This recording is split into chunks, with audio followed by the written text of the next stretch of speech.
안녕하세요. 오늘은 121번째 책을 소개하려고 하는데요. 네, 저는 이제 그렇습니다. 우리나라의 조영남 씨 같은 분들을 기인이라고 저는 그렇게 생각을 하는데, 이예수 작가 같은 분이 급하죠. 그런 분이죠.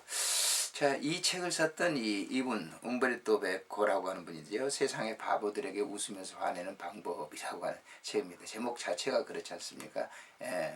근데 이분은 이제 이탈리아 출생으로서 우리 시대에 가장 영향력 있는 사상가 중에 한 명으로 평가받고 있습니다. 아퀴나스 철학과 중세를 배경으로 한 소설로부터 기호학 이론과 현대 대중문학 그리고 가상현실에 대한 담론에 이르기까지 기호, 문학, 예술에 걸친 다양한 이론과 실천의 경계를 넘나들면서 많은 책들을 이렇게 썼습니다. 바로 이 책도 이제 여행하면서 썼던 어떤 기행문이라고 이렇게 볼 수가 있는데요. 이 책을 읽으면서 이제 우리가 이제 재미있는 그런 사실들을 이렇게 알 수 있을 거예요. 철학가, 사상가가 보는 세상에서 이제 만나는 이런 사람들에게 느끼는 것들을 갖다가 쑥 써놨으니까요. 이 차례를 이렇게 보게 되면 제1부의 여행하기 그랬습니다. 바퀴 달린 여행용 가방을 쓰러지게 하는 방법, 기내식을 먹는 방법, 호텔이나 침대차에 그 고약한 커피포트를 사용하는 방법, 택시 운전사를 이용하는 방법, 세관을 통과하는 방법, 미국 기차로 여행하는 방법, 미래 카이만 제도를 구경하는 방법, 신한 상품을 구입하는 방법, 연어와 여행하는 방법. 이 책, 연어와 여행하기도 이분의 책이 있죠.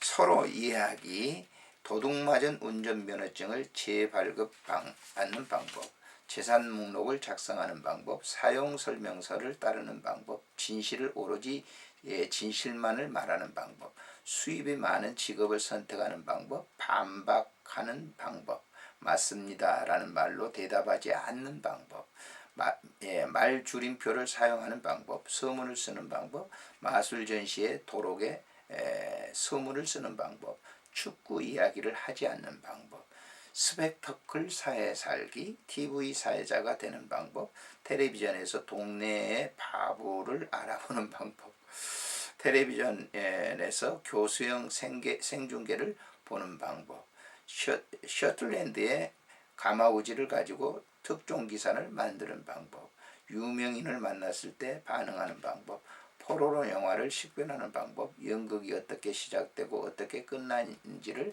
아는 방법, 새로운 테크놀로지에 대처하기, 어떤 소프트웨어의 종교를 알아보는 방법, 인터넷에서 섹스를 찾는 방법, 가벼운 커뮤니케이션의 승리를 대비하는 방법, 전부를 휴지통에 버리는 방법, 휴대폰을 사용하지 않는 방법, 팩스를 사용하지 않는 방법, 시간을 알지 못하는 방법.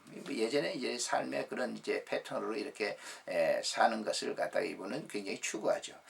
정치적으로 반듯한 사람 되기, 전염병에 걸리지 않는 방법, 시간을 비우면서 모종의 메시지를 보내는 방법, 빨간 모자라는 통화를 다시 쓰는 방법, 서부 영화의 인디언 역을 연기하는 방법, 동물에 관해 말하는 방법, 아이스크림을 먹는 방법, 책과 온고를 활용하기, 과부를 경계하는 방법, 서재에 장서가 많은 것을 정당화하는 방법, 공공도서관에 체계를 세우는 방법, 전통을 이해하기, 지적인 휴관을 보내는 방법, 몰타 기사단의 기사가 되는 방법, 개농의 미발표 저작에 관한 비평을 쓰는 방법, 미래에 대한 대처하기, 미래로 되돌아가는 방법, 시간을 사용하는 방법, 죽음에 담담하게 대비하는 방법, 속편을 쓰는 방법, 어떻게 지내십니까? 라는 질문에 대답하는 방법, 제2부 성조기, 제3부는 카코페티아의 발치학문,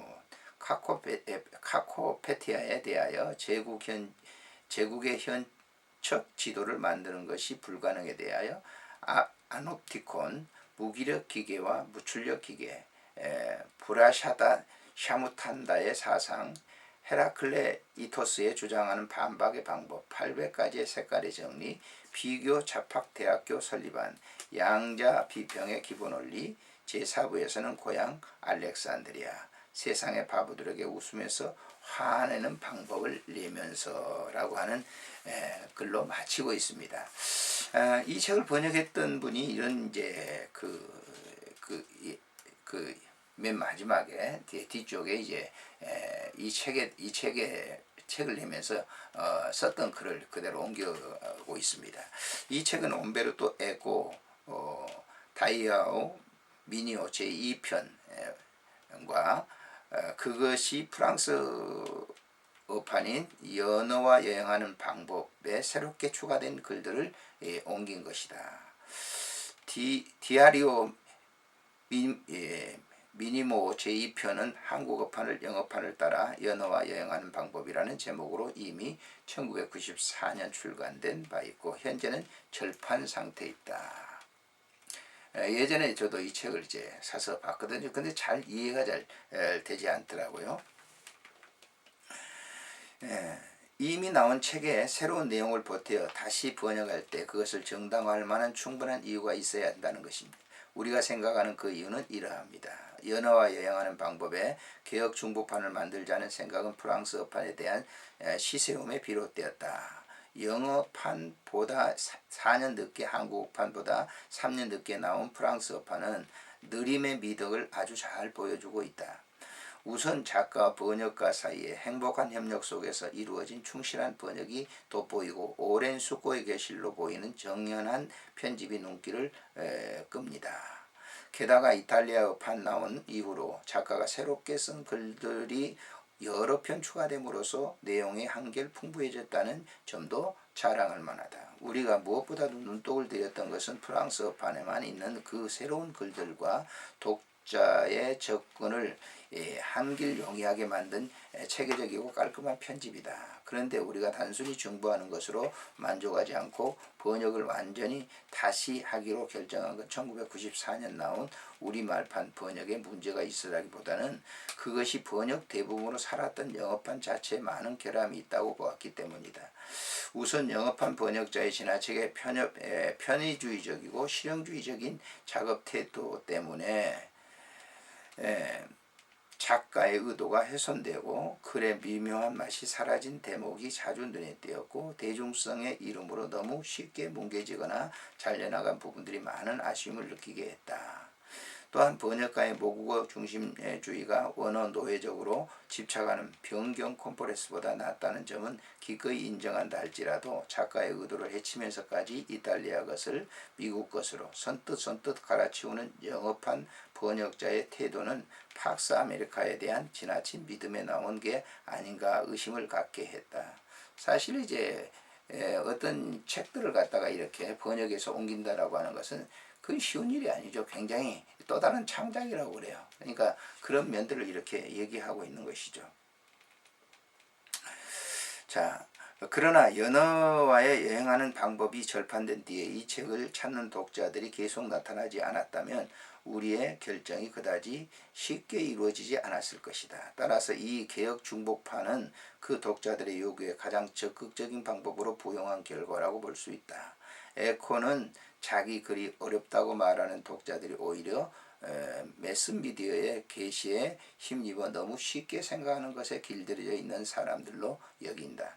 그런 점에서 보면 우리가 역자 주석을 많이 붙인 것은 에코의 뜻에 반하는 것일 수도 있다. 하지만 우리는 주석을 붙이는 것이 이 개혁 중복판의 의미에 더 부합한다고 이렇게 믿었기 때문이다. 이렇게 얘기를 합니다.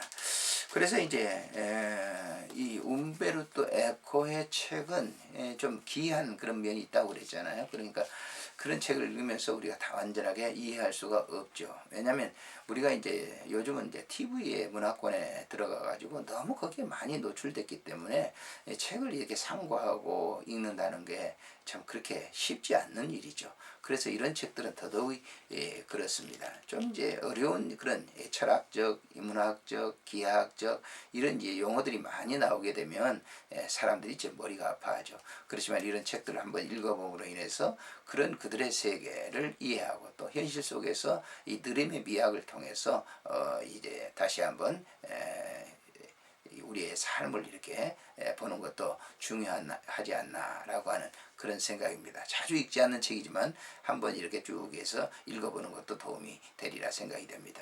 안녕히 계십시오.